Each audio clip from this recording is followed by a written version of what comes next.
पूरे समुद्र रोचक दृश्य मझी समुद्र भासी भासी आसिला विराट बोट। बात्या मंथा प्रभाव रे माछ बोझे बोट विशाखापाटना भासी भासी आसी पुरी जिला ब्रह्मगिरी बाली हरिचंडी बेलाभूमि रे लागिला। बोट लागिबा परे सेथिरे जे दृश्य देखियो को मिलिथिला ताहा समस्त को चकित करिथिला। से बोट रे थिला लक्षाधिक टंकार विराट विराट माछ जहां ट्रैक्टर रे बुहाइबार दृश्य देखा मिली।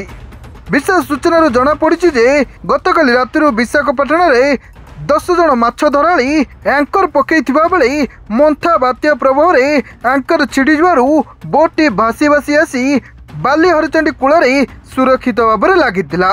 10 जन माछ धराली सुरक्षित रहिबा सह बोट भितर अनेक माछ धराइथिबा देखिबाकू मिली। पर ग्रामवासी सुरक्षित भाव में माछ गुड़िक नहीं रखिथिले। पुरी सुमंत माणिया रिपोर्ट, सरकार न्यूज।